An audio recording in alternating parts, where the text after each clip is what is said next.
साथियों,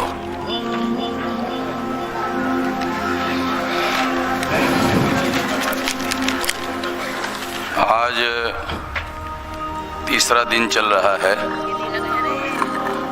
और तीसरे दिन का दोपहर का सत्र है और इसमें ज़्यादा समय लग रहा है। उसकी वजह बहुत अहम सब्जेक्ट होने की वजह से ज़्यादा समय लग रहा है। 10 बजे तक आज का कार्यक्रम बामसेफ का जो राष्ट्रीय अधिवेशन 3 दिन का है वो समाप्त हो जाएगा। तो ये जो अधिवेशन है या सत्र है ये थोड़ा समय ज़्यादा चलेगा। अभी मैं इस विषय के संबंध में कुछ बातें आप लोगों के सामने रखना चाहता हूँ। विषय है अयोध्या राम जन्मभूमि नहीं है। यह मूल निवासियों पर ब्राह्मणों का वर्चस्व थोपने का आक्रमणकारी अभियान है, एक पर्दाफाश। साथियों, आप लोगों को याद होगा कि मैं इसके पहले भी ये बात कह चुका हूँ और उसके तायद में, उसके समर्थन में बहुत सारी बातें कह चुका हूँ। मैं प्रिसाइजली वही बात आपके सामने रखना चाहता हूँ संक्षेप में। जब बाबरी मस्जिद का विवाद चल रहा था तो एक बात वहाँ अयोध्या और आसपास में जो अयोध्या के एरिया में लगभग 14 राम के मंदिर है और हर मंदिर का महंत कहता था, जब आरएसएस ने और विश्व हिंदू परिषद ने ये अभियान चलाया था कि जहां बाबरी मस्जिद है वही राम मंदिर, वही राम का जन्म हुआ। तो वो 14 राम के मंदिर के जो महंत है वो कहते थे कि जहां जहां राम का मंदिर है वहां हर जगह महंत कहते थे कि वहां पर राम का जन्म हुआ। मगर आरएसएस और बीजेपी के लोग कहते थे कि नहीं नहीं, जहां राम का मंदिर है वहां राम पैदा नहीं हुए, जहां बाबरी मस्जिद है वहां राम पैदा हुए। तो मैंने पहले भी कहा कि अय ब्राह्मणों, राम की बदनामी करो मगर इतनी भी बदनामी मत करो कि राम मुसलमान के घर पैदा हुए। बदनामी करो राम की, मगर इतनी भी बदनामी मत करो कि राम मुसलमान के घर पैदा हुए। आरएसएस के लोग और विश्व हिंदू परिषद के जो लोग हैं वो इस तरह से कहते थे कि वो जो 10 बाय 10 का कमरा है वही राम पैदा हुए। वही जैसे राम जी जब पैदा हो रहे थे तो ये ब्राह्मण लोग जो कह रहे हैं वो सुईन बनकर वहां देख रहे थे। सुईन जो है देसी शब्द है, पता है नॉर्थ इंडिया के लोगों को मालूम होगा।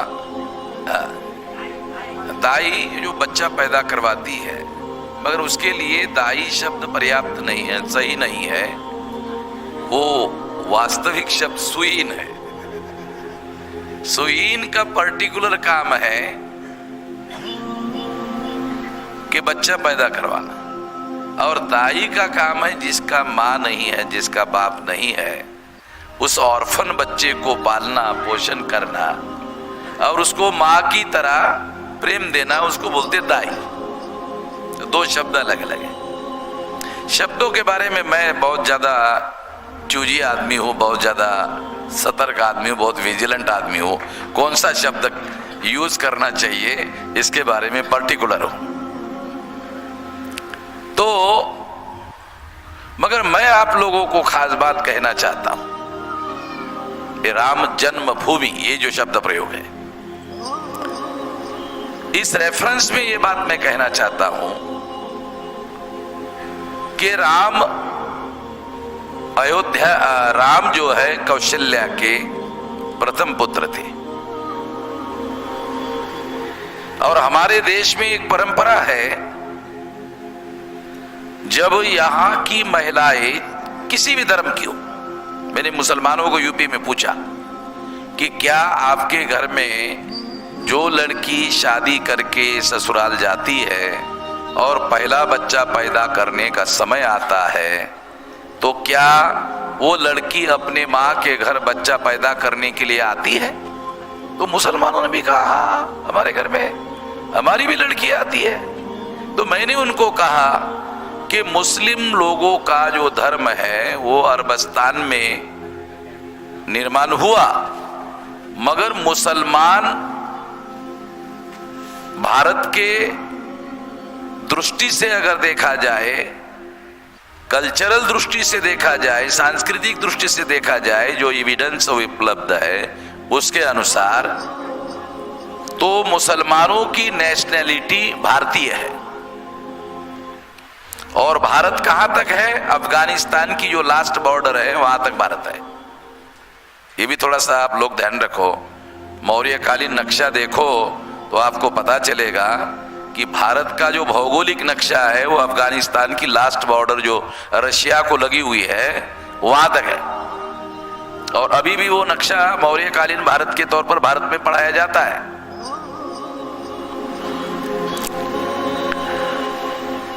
तो राम की मां कौशल्या अयोध्या में थी। अयोध्या कौशल्या की ससुराल थी। जब पहला बच्चा राम को पैदा करने का समय आया तो स्वाभाविक रूप से कौशल्या अपने मां के घर बिहार गई होगी। कौशल देश बिहार के भौगोलिक क्षेत्र में है, ऐसा ब्राह्मणों के पुराण बताते हैं। हमने नहीं लिखा, ब्राह्मणों ने लिखा हुआ है। तो कौशल देश गई होगी। कौशल देश बिहार में है और अपने मां के घर कौशल्या ने अपना प्रथम पुत्र राम को जन्म दिया होगा। ऐसा हमारे देश की जो परंपरा है उसके अनुसार मानना पड़ता है। दूसरी अहम बात मैं आपको बताना चाहता हूं, क्योंकि यहां कोई हिस्टोरियन तो है नहीं, मैं आपके जानकारी के लिए थोड़ा बता दूं। जो परंपराएं हैं हजारों साल से, दुनिया के तमाम हिस्टोरियन लोगों ने परंपराओं को हिस्टोरिकल एविडेंस के तौर पर स्वीकार किया। तो ये परंपरा है। इस परंपरा का हिस्टोरिकल एविडेंस बताता हूं।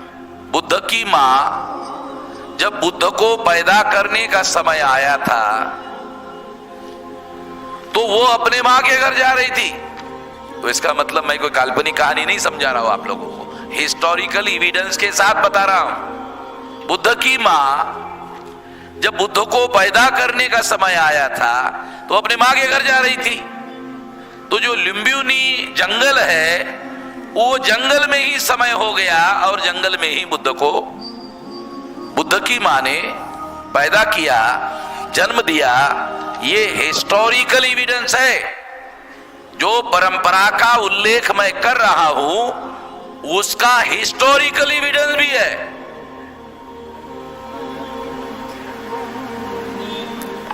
तो मैं एक से ज्यादा एविडेंस जो है, क्रॉस एविडेंस भी बता रहा हूं।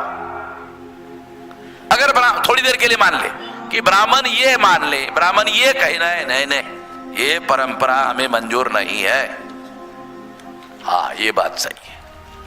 ये परंपरा हमें मंजूर नहीं है। ब्राह्मण ऐसा कह सकता है। जब ब्राह्मण कहता है ये परंपरा हमें मंजूर नहीं है, तो इससे सिद्ध होता है ब्राह्मण भारत का मूल निवासी नहीं है। मैं हिस्ट्री के ही एविडेंस को देकर विश्लेषण करके समझा रहा हूं। तो इस दृष्टि से अयोध्या राम की जन्मभूमि नहीं है, समझ रहे? अब विलास खरात ने आर्कियोलॉजिकल एविडेंस बताए। अब ये आर्कियोलॉजिकल एविडेंस के रेफरेंस में और सुप्रीम कोर्ट के रेफरेंस में जो वो जल्दबाजी में कुछ बातें उन्होंने बताई, बहुत सारी बातें वो विश्लेषण करने में कुछ बातें रह गई है, मगर मैं जो किसी वजह से वो रह गई है वो बात मैं आपको थोड़ा बताता हूं, विश्लेषण करने से ज्यादा क्लियर होगा। नंबर 1, उस केस में सुप्रीम कोर्ट में 83 विटनेस थे, सारे के सारे ब्राह्मण। ब्राह्मण जब भी बात करते हैं हिंदू के नाम पर बात करते हैं। ब्राह्मण जब भी बात करते हैं हिंदू के नाम पर बात करते हैं, मगर कोर्ट में जिन SC ST OBC के लोगों को वो हिंदू मानते हैं उनको गवाह देने के लायक नहीं मानते, वो पहले से नालायक मानते हैं। ये बात समझने की है। विलास खरात कहे क्या? ये पहली बात।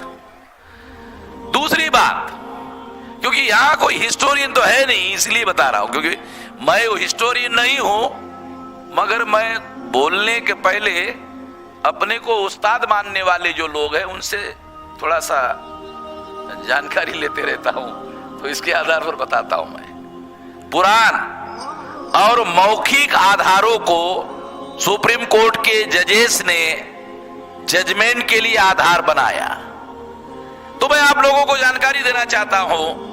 पुराण ब्राह्मणों ने लिखे,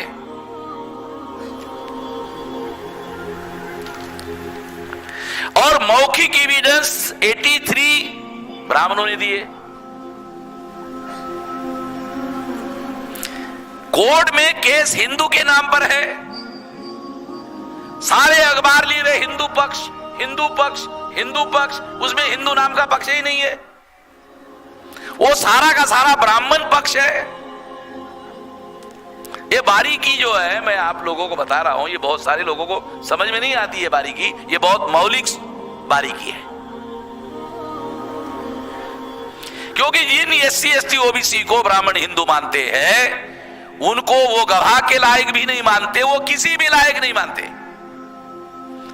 क्यों नहीं मानते? क्योंकि वो तो इस्तेमाल कर रहे हैं। तो जिनका इस्तेमाल किया जाता है उसके बारे में अच्छी राय नहीं होती, जिसका इस्तेमाल किया जाता है उसके बारे में अच्छी राय नहीं होती, अच्छा ओपिनियन नहीं होता। कैसे? जिसका इस्तेमाल, जैसे इस्तेमाल, अब गांव का आदमी, किसान आदमी खेती में जाता है, टॉयलेट करता है, पानी ना होने की वजह से पत्थर लेता है, पिछवाड़ा पोंछता है, पोंछने के बाद वो पत्थर फेंक देता है, यूज करता है, फेंक देता है। तो ब्राह्मण को भी मालूम है ये SC ST OBC use and throw इसके लायक है। तो जिसे ब्राह्मण लोग SC ST OBC को हिंदू कहते हैं, तो ये हिंदू ब्राह्मणों के इस्तेमाल करने लायक है, उस पत्थर की तरह यूज, पोछा, फेंक दिया। ये गवाह के लायक नहीं है, ये इस लायक नहीं है कि इनको गवाह माना जाए, गवाह स्वीकार किया जाए। ब्राह्मणों को कभी भी किसी शूद्रों के समर्थन से, अगर वो उनके समर्थन में भी कोई बात कर रहा है तो भी वो बोल रहे नहीं। मैं आपको महाभारत का एक किस्सा बताता हूं। तक्षक जो नागों का राजा था, वो कर्ण के पास गया। बहुत फंडामेंटल बात है, क्योंकि हम महाभारत को इतिहास नहीं मानते, रामायण को इतिहास नहीं मानते, और ये बात सही भी है, मगर कुछ कथाएं रामायण में और महाभारत में उस समय के इतिहास का रिफ्लेक्शन है।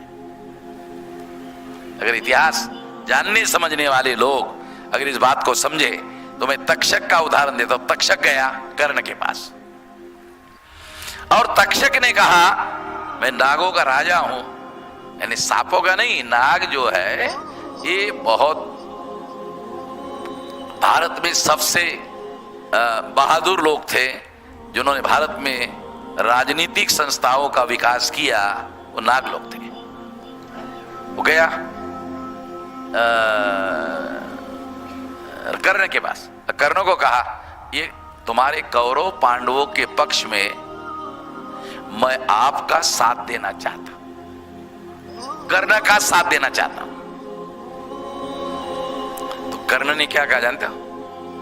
नहीं नहीं, ये हमारा आपसी मामला है, हम देख लेंगे, तुम्हारी मदद, तुम बाहरी हो, तुम्हारी मदद नहीं लेंगे। रिकॉर्डेड बात है, बाबर है, ये सारे दुनिया को समझने की बात है, कोई सामान्य बात नहीं है ये। और इसे समझने के लिए भी उस लेवल का दिमाग और बौद्धिक समझ चाहिए, तब जाकर ये बात समझ में आती है तुम बाहरी लोग। हाँ, ये तो बात सही है। ब्राह्मणों के दृष्टि से हम बाहरी लोग हैं, और बाहरी शब्द महाभारत में बाहरी शब्द का अर्थ बाहरी नहीं है, बाहरी शब्द का वास्तविक अर्थ मूल्यवासी। बाहरी तो वो कर्ण है, बाहरी तो महाभारत के जो पात्र है जो अपने को आर्य कहते हैं वो बाहरी है, मगर वो हम लोगों को बाहरी कह रहे हैं, इसका मतलब है हम जो बाहरी नागों को कह रहे हो नाग मूल निवासी है। पाटिल साहब समझ रहे क्या? हाँ, ये महाभारत में एविडेंस है। तो भाई एविडेंस के तौर पर आपको बता रहा था कि जो ब्राह्मण है वो उनके आपसी लड़ाई झगड़े में भी हमारी मदद नहीं लेते। नहीं, तुम्हारी मदद नहीं चाहिए। यहां भी मुसलमानों के साथ जो झगड़ा हुआ उसमें SC ST OBC का इस्तेमाल कर रहे हैं, मदद नहीं ले रहे। मुस्लिम लोगों को ये हिंदू पक्ष नाम का जो शब्द प्रयोग है, ये शब्द समझ में नहीं आता। इतना गालमेल वाला शब्द है, ये समझ में नहीं आता। ब्राह्मण कब हिंदू बन जाते हैं और यकाएक ब्राह्मण बन जाते हैं, ये घालमेल मुस्लिम लोगों के समझ में नहीं आता। वो तो वामन में इस्लाम को समझ में आता है, बाकी किसी को समझ में नहीं आता। ये कितने चालाकी से ये सारी बातें करते हैं, मगर वो हम पकड़ते हैं उन लोगों को, इसलिए हमारे से वो पंगा नहीं लेते, हमारे से झगड़ा नहीं करते। इसका मतलब ये नहीं कि हमारी दोस्ती है उनको मालूम है कि हमसे अगर झगड़ा करेंगे और हमारे से झगड़ा होगा तो दूसरा भीमा कोरेगा हो सकता है, मालूम है उनको। आमने सामने के लड़ाई में ब्राह्मण भारत में कभी भी विजयी नहीं हुए। और एक बात आपको बताता हूं, आमने सामने के लड़ाई में ब्राह्मण कभी भी विजयी नहीं हुए। ब्राह्मण तब विजयी हुए जब उन्होंने हमें आपस में लड़ाया, और हम आपस में लड़ते रहे, तब तीसरे पक्ष के नाम पर ब्राह्मण विजयी। यहां क्या हुआ? यहां ब्राह्मण और मुसलमान लड़ते रहे और तीसरे पक्ष में हम को हिंदू मानकर हमको मुसलमान से लड़ाते और भिड़ाते रहे, और मुसलमानों ने ये जो हिंदू पक्ष जिसको वो लड़ाते भिड़ाते रहे उसको गंभीरता पूर्वक ध्यान नहीं दिया। अगर उन्होंने गंभीरता पूर्वक ध्यान दिया होता तो ब्राह्मणों से लड़ने के पहले वो SC ST OBC का जो पक्ष है वो पक्ष क्या है उसको जानने की, समझने की, और इस लड़ाई में रणनीति के तौर पर उपयोग करने की बात के बारे में गंभीरता से सोचते। मैं नोमानी साहब के इस बयान का हृदय से स्वागत करता हूं। उन्होंने कहा कि अब समय आ गया है, मिलजुल कर हम सब लोगों को लड़ना होगा, और आप सब लोग खड़े हो गए और उनकी बात का समर्थन कर दिया, क्योंकि मैं तो यही कह रहा हूं कई सालों से, जो नोमानी साहब ने अभी कहा, यही मैं कह रहा, यही मैं समझा रहा खुशी की बात है। अब नोमानी साहब खुद कह रहे हैं, तो हम तो पहले से ही कह रहे हैं कि तुम अलग लड़ रहे हो, तुम्हारी पिटाई हो रही, हम अलग लड़ रहे हैं, हमारी पिटाई हो रही है। दोनों मिल जाते हैं तो पीटने लायक हो जाते हैं। जो हमारी पिटाई कर रहा है, हम दोनों मिलके उनकी पिटाई कर सकते हैं। ये बात अलग है कि हम दोनों मिलके पिटाई नहीं करेंगे, दोनों मिलके इंसाफ कायम करेंगे। मैं ये कई बार कह चुका हूं, और ये मेरे सारे रिकॉर्डेड पीछे से रिकॉर्डेड है, और ये मैं कुछ लोगों के बीच में कह दिया और छुपा के रखा, ऐसा भी नहीं, ऐसा है, ऐसे सारे ऊपर। इंसाफ कायम करने के लिए लड़ना है। किसी के मफाद के लिए किसी को एमएलए बनाना है, किसी को एमपी बनाना है, इंसाफ कायम करना है, इसके लिए लड़ना है। तो जब इंसाफ कायम करना है, इसके लिए लड़ना है, ये कहां गलत सिद्धांत है? ये तो सबसे बढ़िया सिद्धांत है। अब दूसरी बात, जो परंपरा के संदर्भ में वो राम जन्मभूमि गलत है, ये मैंने सिद्ध किया, और आज तक किसी ब्राह्मण ने मैंने जो कहा वो गलत है आज तक नहीं कहा। मैं दोबारा आज कहता हूं कि ब्राह्मणों को चुनौती देकर कहता हूं, जो मैं कह रहा हूं उसे गलत साबित कर। दूसरी बात, अगर अयोध्या राम जन्मभूमि नहीं है तो क्या है? तो अयोध्या नहीं है, अयोध्या साकेत है। आर्कियोलॉजिकल एविडेंस है, हिस्टोरिकल एविडेंस है। अयोध्या नहीं है, अयोध्या साकेत है। वे अयोध्या कैसे बनी? तो पुष्यमित्र शुंग नाम का जो ब्राह्मण है, उसने सम्राट बृहदत्त मौर्य की पाटलिपुत्र पटना में हत्या की,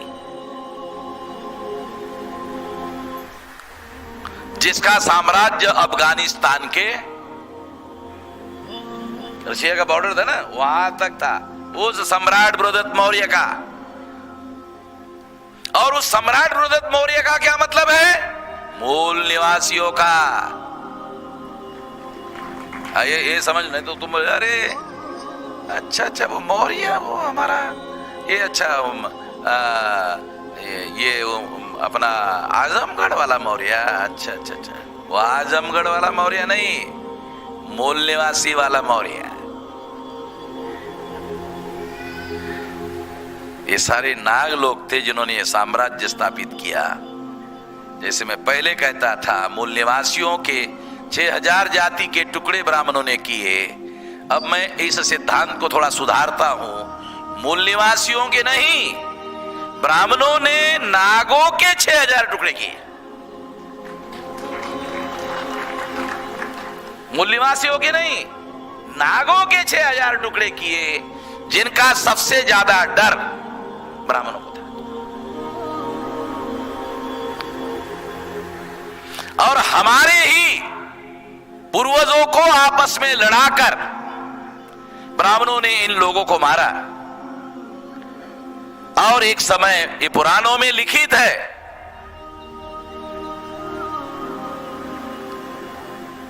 और इसके सबूत है, इसके आधार पर यह बात मैं बोल रहा हूं। पुष्यमित्र शुंग नाम का जो ब्राह्मण है, उसने हत्या करके वो वहां से निकलकर वाराणसी आया, वाराणसी से फैजाबाद आया। फैजाबाद का सारा भूप्रदेश, उसका भौगोलिक क्षेत्र का नाम साकेत है। भौगोलिक क्षेत्र का नाम साकेत है, ध्यान रखो। भौगोलिक क्षेत्र का नाम फैजाबाद नहीं है, भौगोलिक क्षेत्र का नाम साकेत है। और ये जो योगी आदित्यनाथ है, ये जहां से आया है, ये गोरखपुर से आया है। गोरखपुर का नाम गोरखनाथ, गोरखनाथ के नाम पर गोरखपुर पड़ा। गोरखपुर जो नाम है, एक गोरखनाथ जो था उसके नाम पर पड़ा। गोरखनाथ कौन है? तो ब्राह्मणों का एक बहुत बड़ा साहित्यिक पंडित था उत्तर प्रदेश का, उसने लिख के रखा गोरखनाथ तंत्रयानी बौद्ध है। हीनयान, महायान, तंत्रयान, वज्रयान, ये 4 शाखाएं हैं मुख्यतः बुद्धिस्ट लोगों की। उसमें गोरखनाथ तंत्रयानी जो शाखा है उस शाखाओं के प्रमुख आचार्यों में एक आचार्य, खुद ब्राह्मण कहते हैं, यानी बुद्धिस्ट है। और उस बुद्धिस्ट मठ का प्रमुख नाथपंथी, ये लोग नाथपंथी कहते हैं अपने को, बराबर है ना विलास, नाथपंथी। और योगी आदित्यनाथ मुख्यमंत्री बनने तक भाजपा का सदस्य नहीं था, उसका अपना अलग संगठन था। वो पॉलिटिकल लेवल पर बीजेपी से चुनाव लड़ता था। उसका जो जिसका वो उत्तराधिकारी जिसका बनाया गया उसका नाम था अवैधनाथ, उसके नाम में भी नाथ था। यह आदित्यनाथ है, वो अवैधनाथ है। अब अवैधनाथ सुनने को अच्छा नहीं लग रहा होगा आप लोगों है, उसका उत्तराधिकारी है ये अपना आदित्यनाथ। और आपने देखा होगा ब्राह्मण धर्म के जो जितने भी साधु हैं उनकी बहुत बड़ी बड़ी जटाएं होती है। आदित्यनाथ की जटा नहीं है, आदित्यनाथ का टकला है। टकला क्यों है? क्योंकि उसकी परंपरा बुद्धिस्ट लोगों की है। नोमानी साहब बहुत खास बात समझा रहा, उसकी परंपरा ब्राह्मण धर्म की नहीं है योगी आदित्यनाथ की, उसकी परंपरा बुद्धिस्ट लोगों की है, इसलिए टकला है। क्योंकि बौद्ध भिक्षु जो है वो बाल नहीं रखते।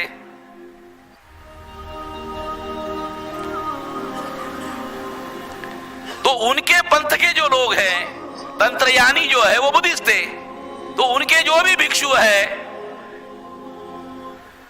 वो बाल नहीं रखते।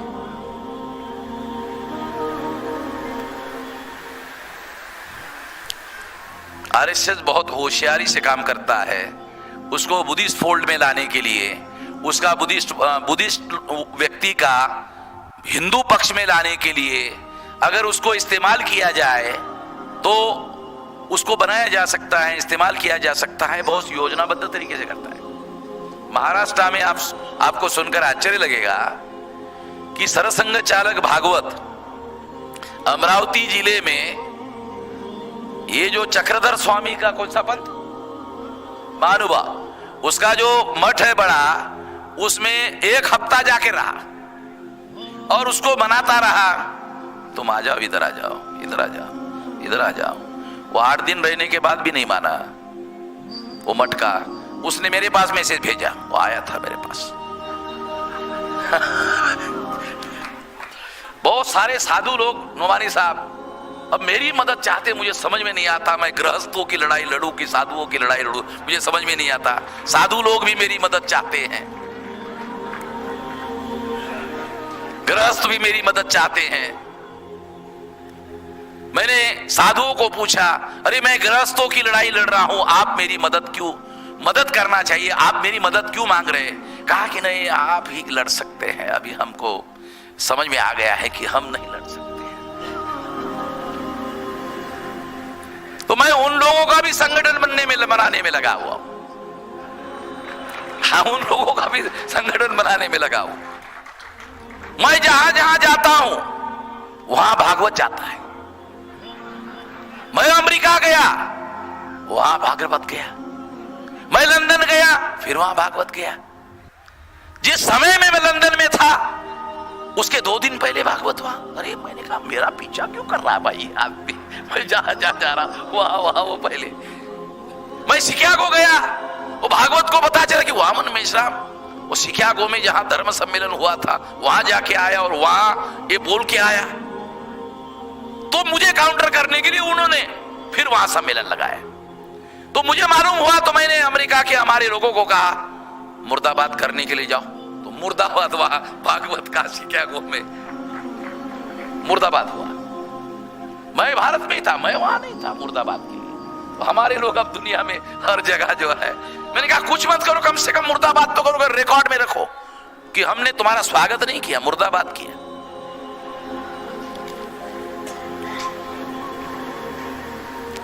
क्योंकि हमें ये लड़ाई, क्योंकि अभी क्या है, दुनिया ग्लोबल विलेज हो गई है।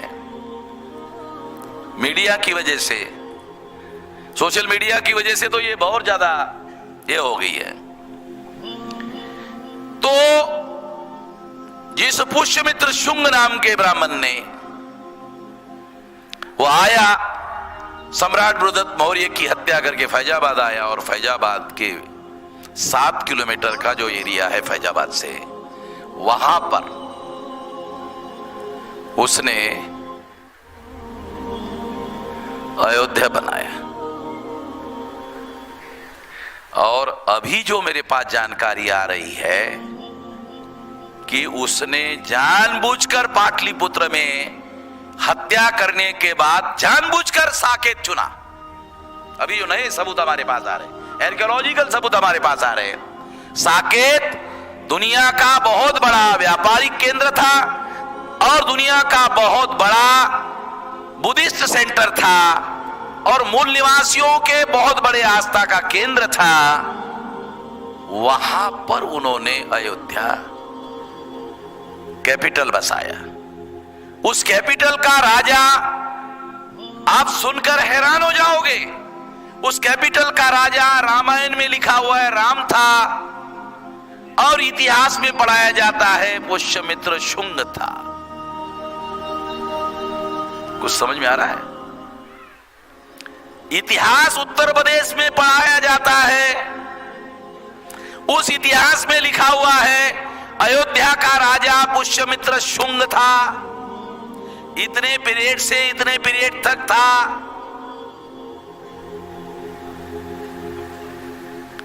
और रामायण में पढ़ा जाता है अयोध्या का राजा राम था।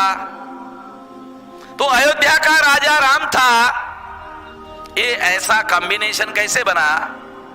तो महापंडित राहुल सांकृत्यायन, जो आजमगढ़ का केदारनाथ पांडे नाम का ब्राह्मण है, उसने वोल्गा से गंगा नाम का किताब लिखा। उस किताब में उन्होंने लिखा कि पुष्यमित्र शुंग के दरबार में वाल्मीकि राजकवि थे, और पुष्यमित्र शुंग को सामने रखकर उसने रामायण लिखी। रामायण का राम कोई और नहीं था, पुष्यमित्र शुंग ही था। दो बातें बता रहा हूं आप लोगों को। एक, मैंने पहले बताया अयोध्या राम जन्मभूमि नहीं है, तो फिर राम कौन है? तो बता रहा हूं राम कौन है। राम कोई और नहीं है, पुष्यमित्र शुंग ही राम है। राम का कोई आर्कियोलॉजिकल एविडेंस आज तक उपलब्ध नहीं हुआ। पुष्यमित्र शुंग कहां मिल रहा है? आर्कियोलॉजिकल एविडेंस नहीं मिल रहा है। देखो, इसको और डबल एविडेंस से प्रूव करता हूं। एक नहीं, सिंगल एविडेंस नहीं, डबल एविडेंस। राम की पत्नी का नाम रामायण में बताया सीता। तो हमने सोचा चलो यार, राम का आर्कियोलॉजिकल एविडेंस नहीं मिल रहा है, तो उसके पत्नी का अगर मिल जाता तो मान लेते राम हो गए। तो सीता का ढूंढने के लिए गए, तो सीता, उसका जो बाप है जनक, वो हल चला रहा था जमीन में, हल चलाते चलाते मिली। सीता का बायोलॉजिकल बर्थ नहीं है, राम का बायोलॉजिकल जन्म नहीं है। साइंटिफिक लैंग्वेज में सीता का बायोलॉजिकल बर्थ नहीं है, राम का बायोलॉजिकल बर्थ नहीं है। साइंटिफिक बात में, साइंटिफिक अर्थों में बता रहा हूं। दशरथ निमुत्रिक है, ऐसा ब्राह्मणों ने वाल्मीकि रामायण में लिखा। केरला के कोई व्यक्ति है यहां बोल रहे थे कि राम बड़ा अच्छा राजा था, बहुत अच्छा राजा था। हाँ, अच्छा था। मेरी अगर वो सुन रहे हैं तो उनको लगेगा हाँ बहुत अच्छा था। हाँ, कितना अच्छा था। इतिहास पढ़ते वक्त क्रॉस एविडेंस ढूंढने पड़ते हैं। क्रॉस एविडेंस जब तक आप प्रूव नहीं कर सकते तब तक वो बात मौलिक रूप से बराबर है नहीं मानी जा सकती। इतिहास पढ़ते वक्त ये ध्यान रखने का। मैं क्रॉस एविडेंस बता रहा हूं आप लोगों को, सामान्य एविडेंस नहीं।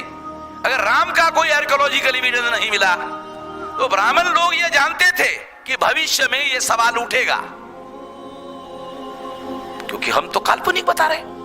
फिर सवाल पूछेंगे, अरे बुद्ध का मिल रहा है, उसके पहले हुआ। वाल्मीकि रामायण में 2 श्लोक बुद्ध के विरोध में गाली गलौज है। नोमानी साहब, वाल्मीकि रामायण में 2 श्लोक है संस्कृत में, बुद्ध के विरोध में गाली गलौज है। यह एविडेंस इस बात को सिद्ध करता है कि वाल्मीकि ने जो रामायण लिखा वो बुद्धोत्तर है, यानी बुद्ध के बाद लिखा गया है। बराबर है विलास? रिकॉर्डेड बात है, प्रूव है। हिस्टोरियन मानते हैं कि रामायण बुद्धोत्तर कालीन रचना है। मैं भी यही कह रहा हूं कि रामायण बुद्धोत्तर है। एविडेंस है वाल्मीकि रामायण में, क्योंकि ये जो मौर्य की घटना हुई, बृहदत्त की हत्या की, ये बुद्ध के बाद चंद्रगुप्त, चंद्रगुप्त के बाद मौर्य और बहुत सारा, फिर उसका खानदान, फिर उसके बाद आखिरी सम्राट बृहदत्त मौर्य, उसकी हत्या करके पुष्यमित्र शुंग राजा बना।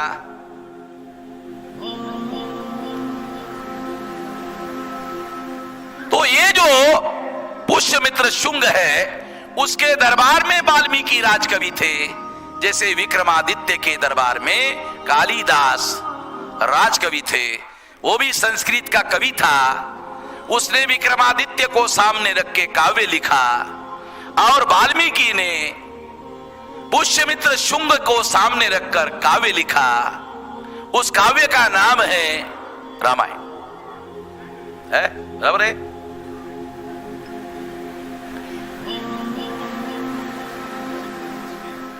और अगर ऐसा है तो इसका मतलब यह है कि रामायण का राम कोई और नहीं है, पुष्यमित्र शुंग ही है। तो जो रामायण के अंदर काल्पनिक राम है, जिसका आर्कियोलॉजिकल एविडेंस मिल नहीं रहा है, वो इसलिए नहीं मिल रहा है क्योंकि राम कोई और नहीं है, पुष्यमित्र शुंग ही है। पुष्यमित्र शुंग कौन है? ब्राह्मण है।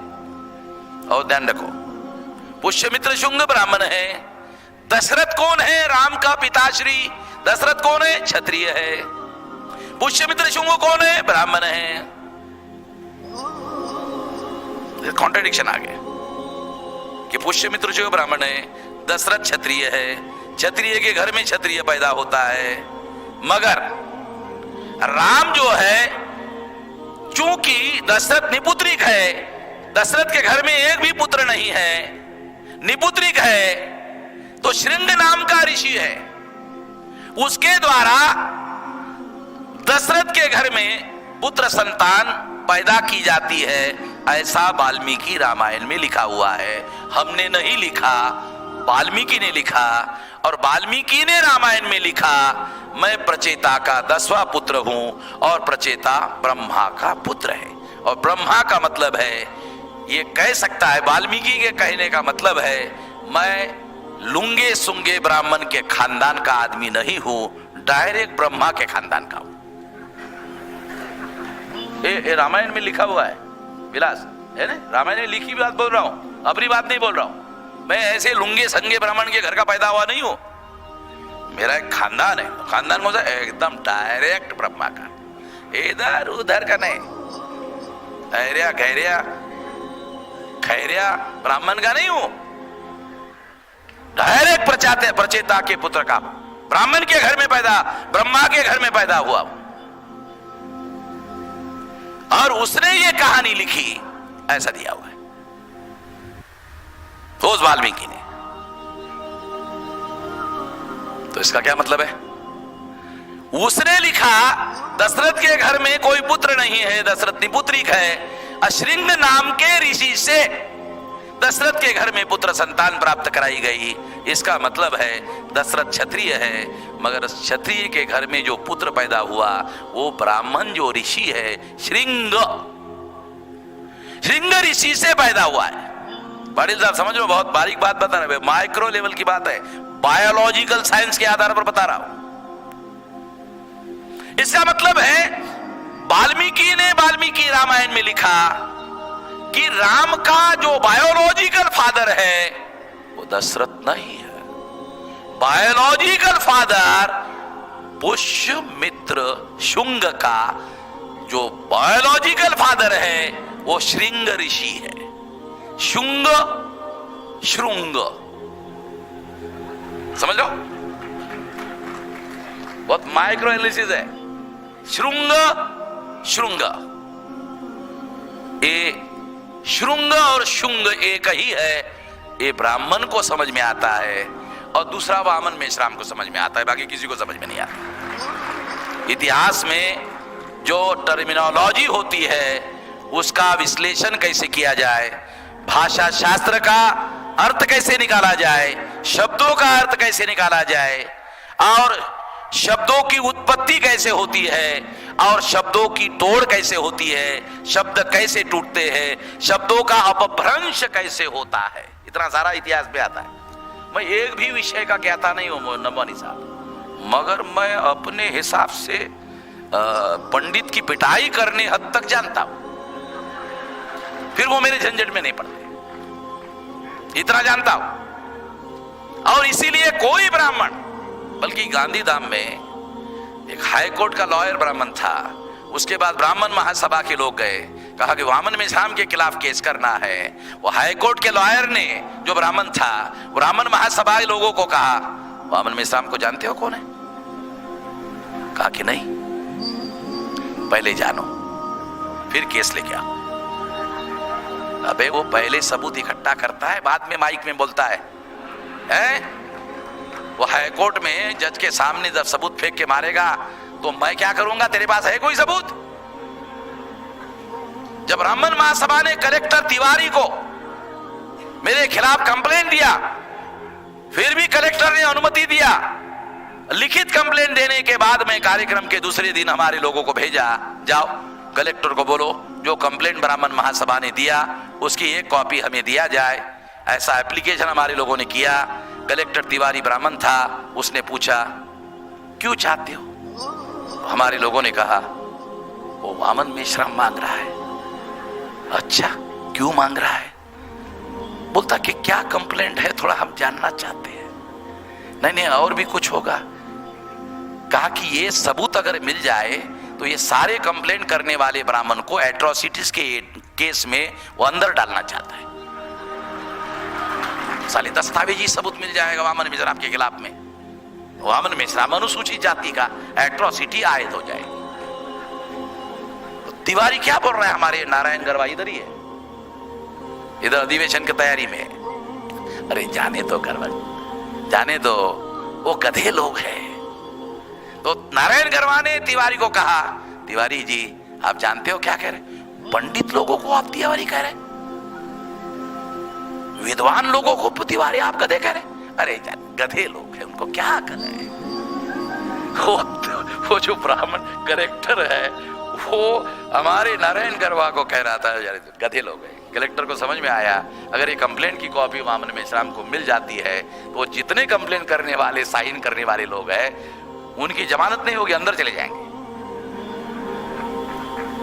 तो मैं एक लकड़ी लेकर नौमानी साहब साथ में नहीं चलता हूं, इतनी हथियार तो बहुत दूर की बात है, इतनी लकड़ी लेकर नहीं चलता। बहुत सारे लोग मुझे हथियार दिखाते हैं, कहते हैं मेश्राम साहब ऐसा तुम भी रखो। मैंने कहा क्यों? नहीं हमें डर लगता है आपको कुछ खतरा ना हो जाए। मैंने कहा मुझे तो कोई डर नहीं लग रहा है, क्योंकि ये लोग मेरे से पंगा नहीं लेंगे, क्योंकि इनके लिए फिर बहुत मुश्किल होगा। और मेरा आंदोलन, हमारे आंदोलन को एक हाथ शहीद की जरूरत है, क्योंकि किसी आंदोलन को शहीद मिल जाए तो फिर बहुत तेजी से बढ़ता है। मैंने कहा मेरा ही नाम अगर शहीदों की लिस्ट में चला जाए तो मैं पीछे हटने के लिए थोड़ी तैयार हूं। मैं डरने वाला आदमी नहीं, तो लड़ रहा हूं भाई। आंदोलनों के सफल होने के लिए शहीदों की जरूरत होती है। हम लड़ने वाले हैं। मैं सारे उनके एविडेंसेस है, उनके एविडेंस के आधार पर बता रहा हूं कि रामायण जो वाल्मीकि रामायण है उसमें ब्राह्मणों ने खुद लिखा कि राम का जो पिताश्री है वो बायोलॉजिकल फादर ब्राह्मण है, दशरथ नहीं है। ये लिखा हुआ है। और अगर ऐसा लिखा है तो इससे सिद्ध होता है कि ब्राह्मणों ने राम की बदनामी की। समझ रहे? जब तुम खुद ही लिख रहे हो कि राम का फादर जो है दशरथ नहीं है, राम का फादर जो है वो श्रृंग ऋषि है, तो इसका मतलब है तुम ये कह रहे हो दशरथ राम के पिता नहीं है, श्रृंग राम के पिता है। इसका मतलब है तुम खुद राम की बदनामी कर रहे हो। जब तुम खुद राम की बदनामी कर रहे हो, जब मैं ऐसा कहता हूं तो क्या जवाब है? उनको मालूम है साले तो पकड़ लिया वामन मेश्राम ने, एकदम यहां पकड़ लिया। तो उन्होंने रास्ता निकाला ब्राह्मणों ने, चुप, इसको सही भी मत कहो, इसको गलत भी मत कहो, चर्चा ही मत करो। चर्चा करते ही फंस जाएंगे। तो उन्होंने रास्ता निकाला, चर्चा ही, नो डिस्कशन। तो मैं जिस विषय पर चर्चा शुरू करता हूं उस विषय की चर्चा बंद करने के लिए 370 लाता है, एनआरसी की चर्चा बढ़ा देता है, सारे देश का मीडिया चलाता है, सिटीजनशिप अमेंडमेंट लाता है। मैं जिस विषय की चर्चा करवा रहा हूं ईवीएम की, उसको दबाने के लिए बहुत कुछ करता है, क्योंकि उसको मालूम है ईवीएम का विरोध करे तो भी वामन मेश्राम का जय, समर्थन करे तो वामन मेश्राम तो ऐसे पिटाई करेगा। अब हमने कल भागवत को कहा कि तुम्हारे पास कोई सबूत है? हमारे पास सबूत है, घोटाला होता है। अब क्या जवाब है उसके पास? होगी ना उसकी फोतरी होगी ना, हमारे मराठी का शब्द है फोतरी। क्या है? भागवत सरसंघ चालक, वामन मेश्राम के एक भी सवाल का जवाब नहीं। तो हम लोग कानून और संविधान के दायरे में बात कर रहे हैं, उसके दायरे में जाकर चल रहे हैं, इसके आधार पर बता रहा हूं। और इसलिए मैं आपको कह रहा हूं राम कोई और नहीं है, पुष्यमित्र शुंग ही राम है। ये हिस्टोरिकल आदमी है, राम हिस्टोरिकल आदमी नहीं है। और खास बात, राम हिस्टोरिकल आदमी नहीं है, हिस्टोरिकल आदमी पुष्यमित्र शुंग है। पुष्यमित्र शुंग को उन्होंने राम बनाया और राम बनाकर फिर उसको घोषित किया ये विष्णु का अवतार है। यहां जो बहुत सारे SC ST OBC के लोग हैं उनको अवतार शब्द सुना है, मालूम नहीं अवतार क्या है। असुरों का सत्यानाश करने वाला जो होता है वो अवतार लेता है, दैत्यों का, दानवों का, राक्षसों का। तो यहां जितने SC ST OBC के लोग बैठे हुए हैं उनको समझना चाहिए कि ऋग्वेद में तुम्हारे बाप दादाओं को दैत्य, दानव, राक्षस कहा और इनको मारने वालों को बोलते हैं ईश्वर का अवतार है। तो सम्राट बृहदत्त मौर्य, उनके पुरखे दैत्य, दानव, राक्षस, उसको मारा, उसकी हत्या किया, इसलिए पुष्यमित्र शुंग को राम बनाया और राम को अवतार घोषित किया हत्या करने की वजह से। समझ आया विलास? पुष्यमित्र शुंग ने बृहदत्त की हत्या की, हत्या करने की वजह से ब्राह्मणों ने उसको अवतार घोषित किया। अवतार घोषित करने के लिए पुष्यमित्र शुंग को अगर वो करते तो फंस जाते, इसलिए पुष्यमित्र शुंग को राम बनाया। राम को भगवान बनाने के लिए उन्होंने उसको अवतार घोषित किया।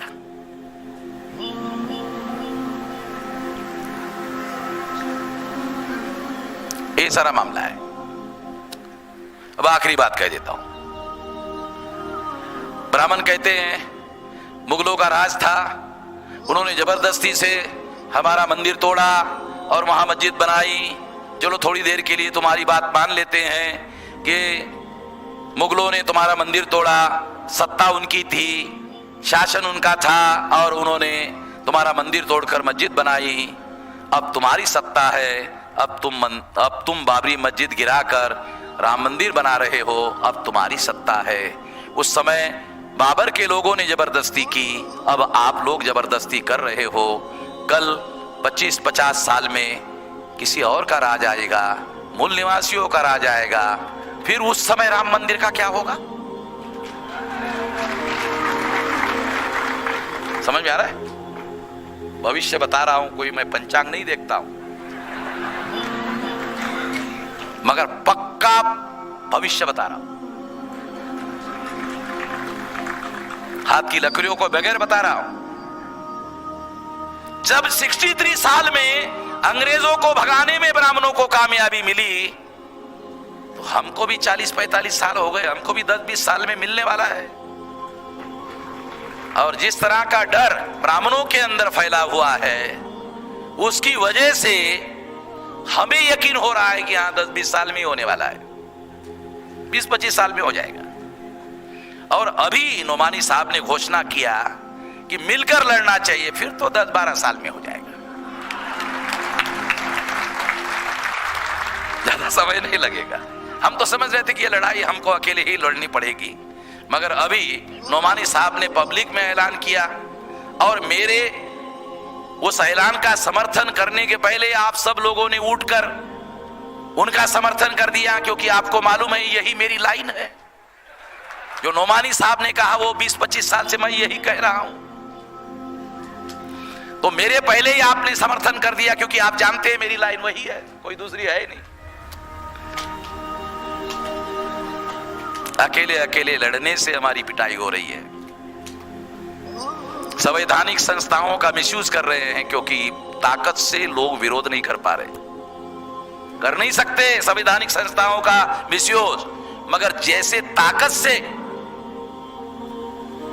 विरोध होना चाहिए वो हो नहीं रहा है, क्योंकि हम अलग अलग लड़ रहे हैं। इकट्ठा होकर लड़ना होगा, और मेरा ऐसा मानना है कि हम आने वाले समय में इकट्ठा होकर लड़ने के बारे में बहुत गंभीरतापूर्वक सोचने का समय आ गया है, और इसलिए हम लोगों को उसकी पूरी रणनीति बनाकर लड़ना होगा।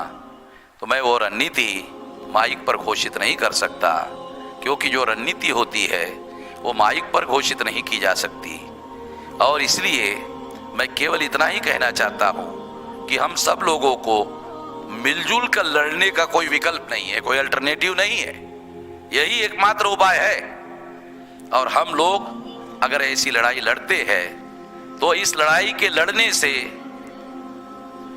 आज जो हमारी पिटाई हो रही है वो पिटाई बंद हो जाएगी, हम हमारी पिटाई करने वालों की पिटाई करने लायक हो जाएंगे। ये बात अलग है कि हमको पिटाई नहीं करनी है, इस दुनिया में इंसाफ कायम करना है। इंसाफ कायम करने के लिए इकट्ठा होना है, मिलजुल कर लड़ना है। इतना ही मैं इस मौके पर कहना चाहता हूं। आपने मेरी बात ध्यान से सुनी, इसके लिए आभार, धन्यवाद।